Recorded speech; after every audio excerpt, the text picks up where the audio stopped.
Vacation is started. So the flight is actually delayed for a minute.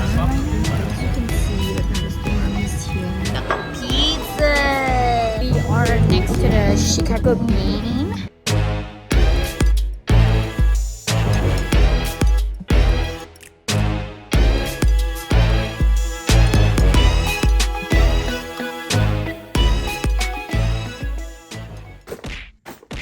ตอนนี้ก็คือเวลา 11:30 ซึ่งเราต้องไปเจอเพื่อนตอนเที่ยง ตอนแรกคิดว่าไปแค่2 วันก็เลยไม่ได้แพ็คใส่ในล็อกเกจไป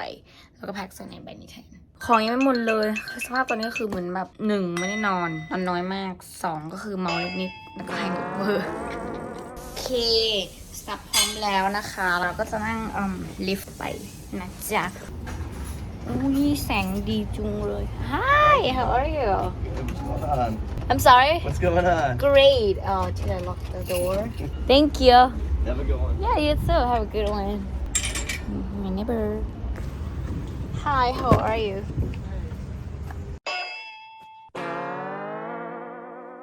Live for Deanna, right? Yeah Diana รถสปกมากแม่ In the car right now my friend is here just got out from the gym Okay at the Thank you. airport Thank you The airport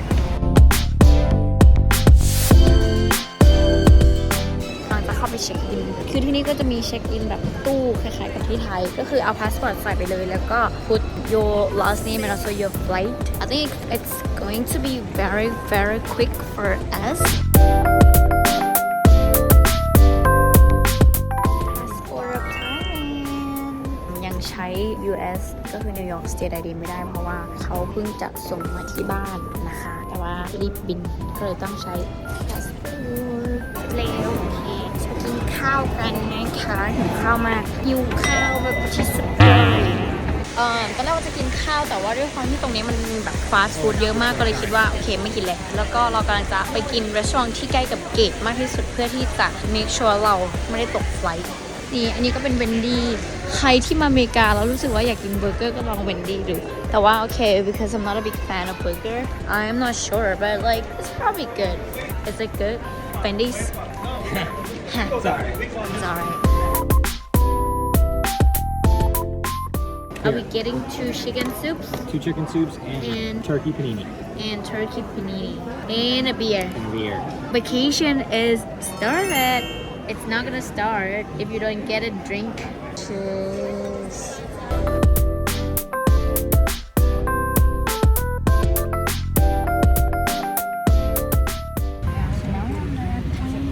I'm gonna sleep because I haven't slept for I only slept for 3 hours so I'm going to try to have a nap hopefully I can I got this the eye mask and so I have 2 earplugs that I usually have Be on our way to Chicago soon. so the flight is actually delayed for almost an hour right now as you can see the thunderstorm is here พายุเข้านะคะเลย airplane จะ delay แล้วก็มีวิแววว่า thunderstorm จะจบเขาก็เลยบอกว่าโอเคเดี๋ยวรอพายุลูกเนี้ย pass ก่อนแล้วถึงเราจะออกเครื่องได้ so oh my god I think I'll probably get there at what time 6 o'clock maybe 2 hours later. yes finally ตอนนี้ท้องฟ้าก็เปิดแล้วท้องฟ้าสว่างตอนแรกอะมืดมาก oh my god I can't believe my flight to Chicago takes this long yeah maybe almost 2 hours so we're getting there we are getting almost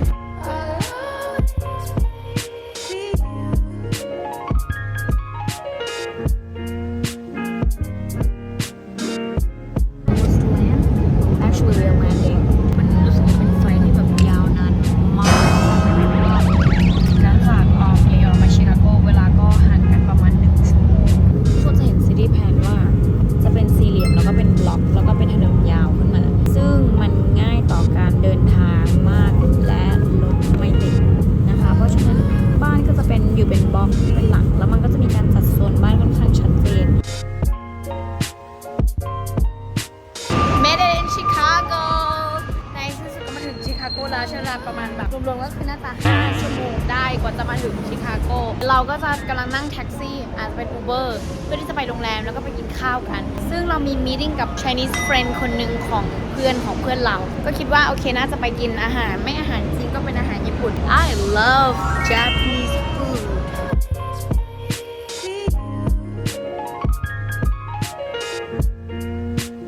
ซึ่งโรงแรมแล้ววันนี้นอนที่ Ambassador Suites อยู่ในดาวน์ทาวน์ชิคาโกโอเคตอนนี้เราก็ถึงร้านที่กำลังจะไปกินข้าวแล้วเราก็เจอเพื่อน2 คนแล้วก็เพื่อนเราอีกคนนึงก็ตอนนี้ก็มี4 คน Chicago seems chill it's like between Brooklyn and Manhattan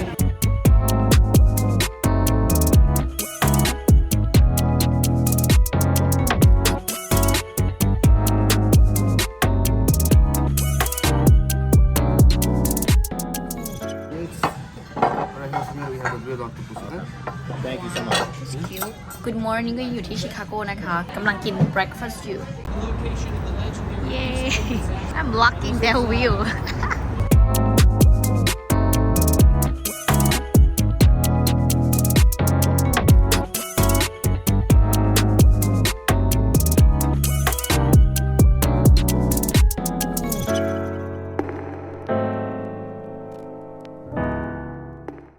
just finished breakfast เมื่อกี้เราก็แวะเช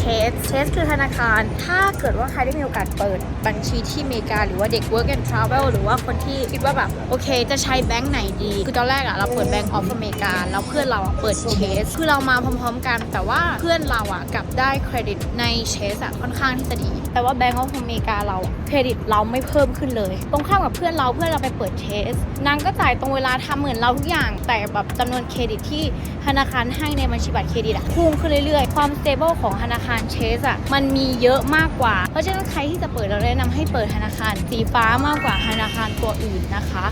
Look where we are next to the Chicago Bean ก็คือถั่วชิคาโกใครหลายคนมาก็ต้องมาถ่ายรูปด้วยนะคะซึ่งเราก็จะเป็นหนึ่งในนั้น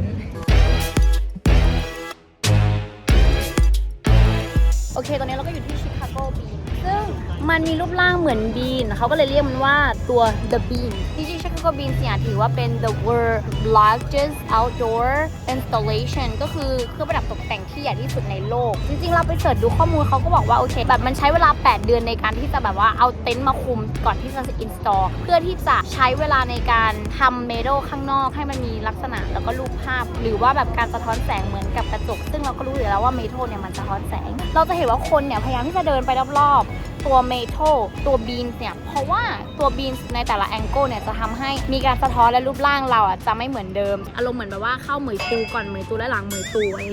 แต่เราก็จะลองพาไปดูใกล้ๆนะคะ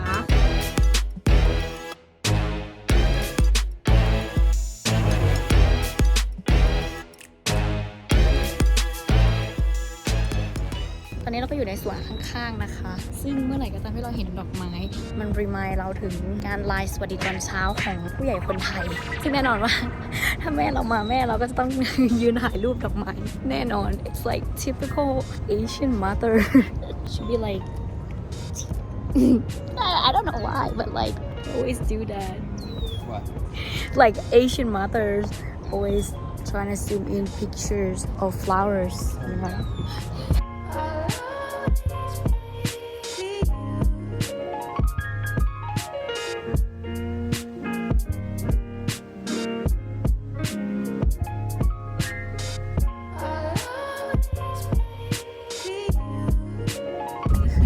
เพื่อที่จะไป drop ตรงที่ cruise เราก็จะไป city tour river tour เราก็มาถึงที่ที่เราจะ cruise กันแล้วนะคะตอนนี้เดินเล่นสักแป๊บหนึ่งเวลา cruise ในอีก40 นาทีก็อากาศค่อนข้างที่จะโอเคไม่ร้อนเกินไป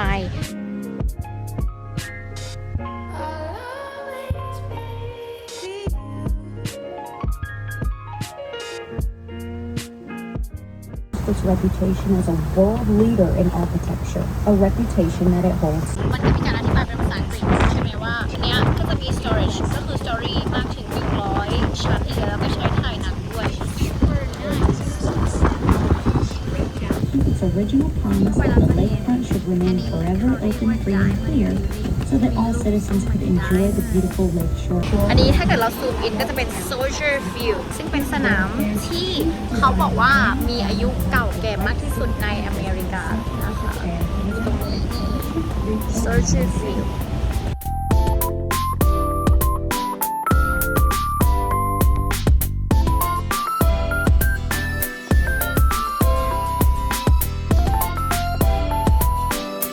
Guess where we are? We are in a restaurant again. So แน่นอนว่าเราอยู่ชิคาโกสิ่งที่ดังมากในชิคาโกก็คือพิซซ่าซึ่งปกติเวลาเรากินพิซซ่ามันจะเป็นพิซซ่าที่แบบว่าติ่มมากๆใช่ไหมพิซซ่าแบบโดมิโนหรือพิซซ่าทั่วไปที่ขายในร้านพิซซ่าอันเล็กๆแต่ว่าที่ชิคาโกเนี่ยมันจะมีเขาเรียกว่าพิซซ่าชิคาโกสไตล์มันจะเป็นพิซซ่าที่หนาเหมือนพายและแน่นอนว่าเราต้องพูดถึงแคลอรี่เพราะแคลอรี่มันเยอะอยู่แล้วแล้วที่เราสั่งมันเป็นพิซซ่าเปปเปอโรนีมีทอันนี้แล้วก็พวกสลัมเพราะฉะนั้นทั้งหมดที่เราสั่งมันก็จะมีแต่มีเท่านั้นนะคะเดี๋ยวจะไว้ให้ดูว่ามันรสชาติเป็นยังไงและหน้าตาเป็นยังไง Here we go, we got the pizza.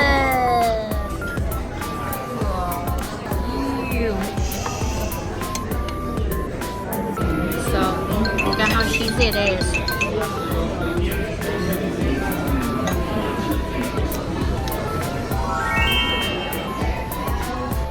ซากินไม่หมดนะคะ เพราะใหญ่มากกินกัน2 คนก็เลยต้องห่อกลับบ้าน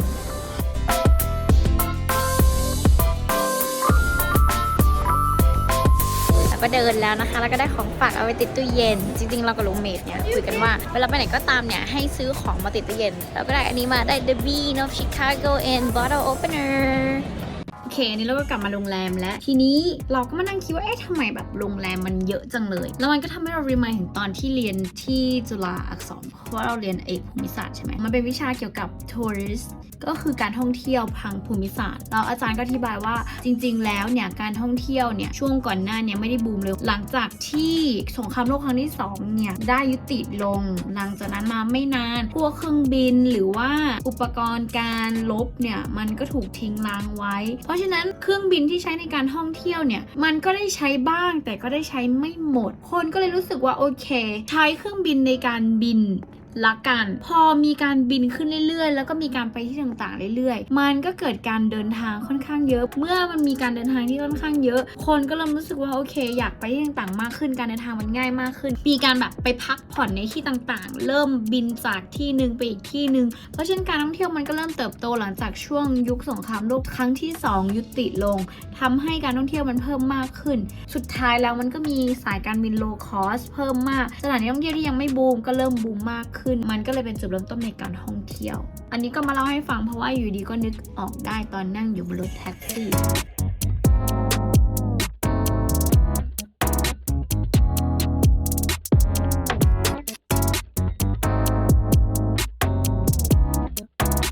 กลับแล้วนะคะกำลังเดินทางกลับนิวยอ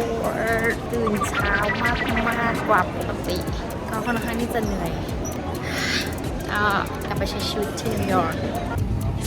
Okay, thank you for choosing American Airlines. Please enjoy the flight.